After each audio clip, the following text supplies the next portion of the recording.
This is Sukanta Priya, Assistant Professor, Department of Computer Science, Dr. S.N.S. Rajekshmi College of Arts and Science. This presentation is about Introduction of the Database System. What is a database means? It is a collection of related data which represents some aspects of the real world. A database system is designed to be built and populated with the data for a certain task. Every organization uses large amounts of data. A database management system, DBMS, is a software tool that makes it possible to organize the data in the database in a very meaningful way. The standard acronym for the database management system is DBMS. What is a DBMS? Database Management System. DBMS is a software for storing and retrieving users' data while considering the appropriate security measures. It consists of a group of programs which manipulate the database. It is a collection of information about a particular enterprise. The DBMS accepts the request for data from an application and instructs the operating system to provide the specific data. In large systems, a DBMS helps the users and other third-party software to store and retrieve their data in a very meaningful way. Purpose of the database management system: every organization uses large amounts of data. A database management system, DBMS, is a software tool that makes it possible to organize the data in a database.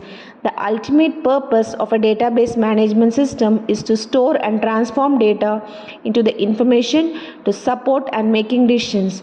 The DBMS consists of the following three important elements, which includes physical database, database engine, and the database schema. A physical database is a collection of files that contains the data.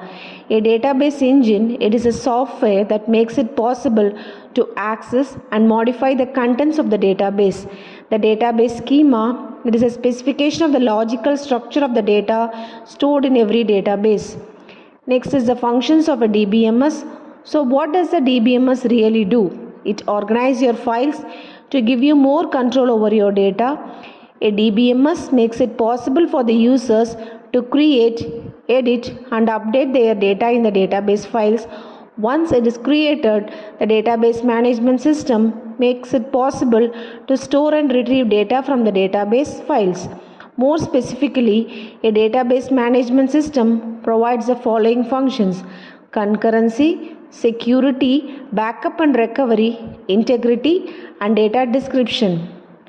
Concurrency means concurrent access, meaning at the same time to the same database by multiple users in the database.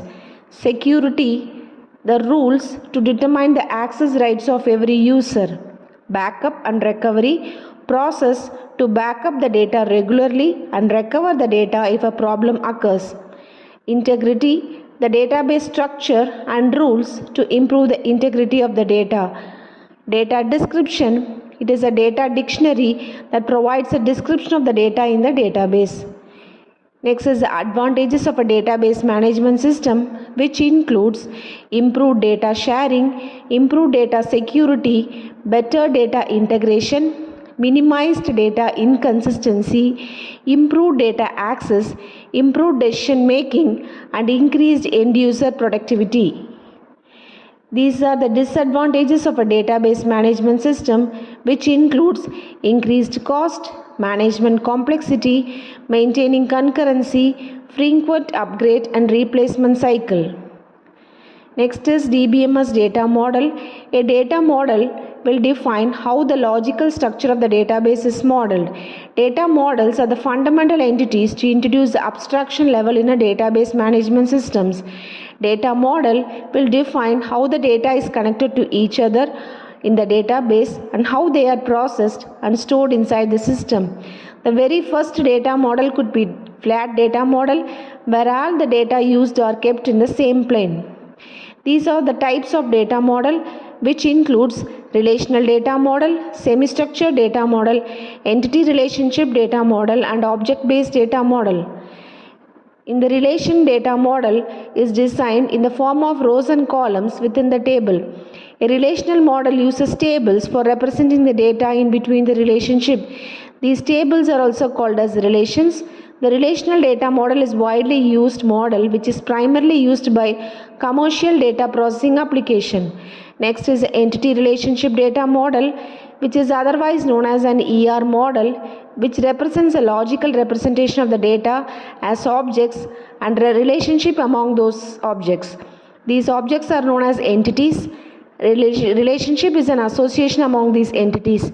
A set of attributes describe the entity. For example, student name, student ID describe the student entity. A set of same type of entity is known as entity set, and the set of same type of relationship is known as relationship set. Next is the object-based model, an extension of the ER model with the notation of functions, encapsulation, and object identity. This model supports a rich system type that includes structured and collection types. Thus, in 1980s, various database systems following the object-oriented approaches were developed using object-based model. Here, the objects are nothing but the data carrying its properties. Next is a semi-structured data model. This type of data model is different from other three data model.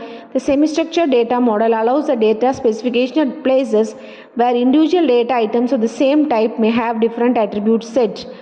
The extensible markup language, also known as XML, is widely used for representing the semi-structured data model. Thank you.